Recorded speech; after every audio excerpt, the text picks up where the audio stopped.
A woman in a designer suit stepped into the courtroom believing her status would shield her from consequences. Within moments, that illusion began to collapse.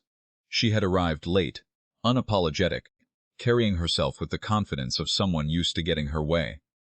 Her tone was sharp, dismissive, and laced with entitlement. When challenged, she didn't hesitate to invoke her husband's influence, demanding that he be called immediately, as if his position could override the authority of the court. But this was not a room that bowed to power. Judge Judy's response was immediate and unwavering.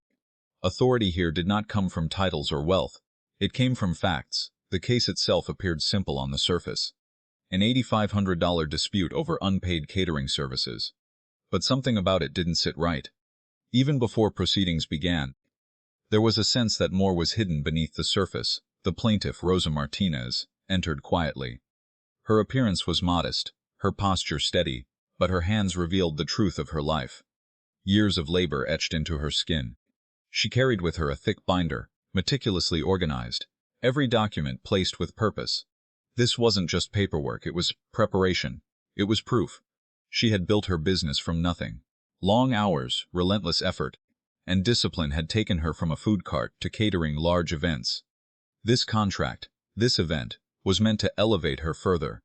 Instead, it had left her chasing payment for months, questioning whether justice applied equally to everyone. When she spoke, her voice carried both restraint and determination. She described how she had been approached for a high-profile fundraiser. Meetings were held, details were finalized, a contract was signed, a deposit was paid. The event itself had gone smoothly. Guests were satisfied, the presentation praised, and the experience, by all visible accounts, successful. And yet the final payment never came. Instead, she was met with silence. When it was the defendant's turn, the tone shifted sharply. Amanda Ashford dismissed the claims with ease, suggesting the food had not met expectations. She spoke vaguely of complaints. None documented, none supported. Her defense rested not on evidence, but on assumption, on perception. On her word, Judge Judy listened carefully. Then came the questions. How many complaints? Were they documented? Any written proof? Each answer weakened the defense further. And then, a single piece of evidence changed the trajectory entirely. A message sent the morning after the event. Clear, direct. Praising the food. Expressing satisfaction. Promising payment. The contradiction was undeniable.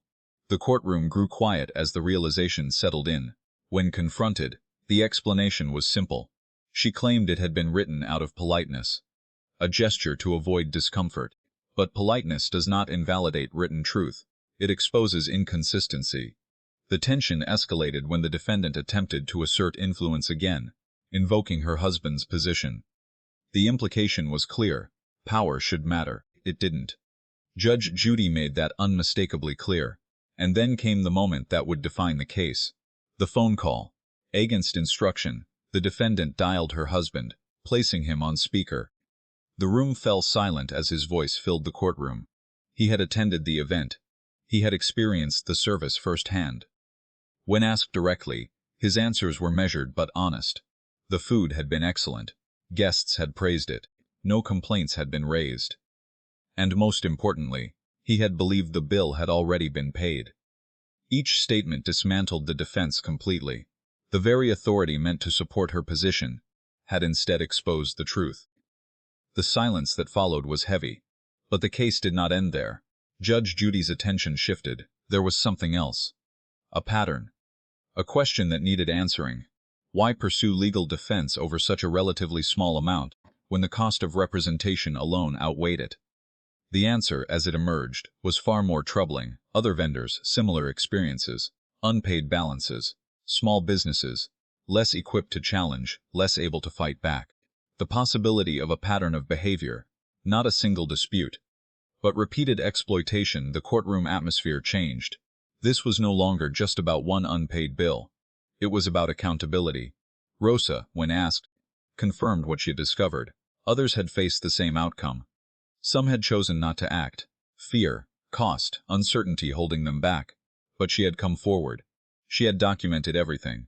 And now, the truth was being heard. The defense faltered. A settlement was offered. Full payment. Additional compensation. It was an attempt to resolve the matter quietly, but Rosa refused. She didn't want silence. She wanted acknowledgement. She wanted the record to reflect what had happened. Judge Judy understood. And when the ruling came, it was precise. The unpaid balance was awarded. Additional damages were included for the deception, for the delay, for the impact. Compensations extended beyond the original claim. Because this was not just about a transaction. It was about conduct and consequences, the defendant's position, her connections, her status. None of it altered the outcome. In that courtroom, only evidence mattered. Only truth held weight. And as the proceedings concluded, the contrast was clear. One individual had relied on influence.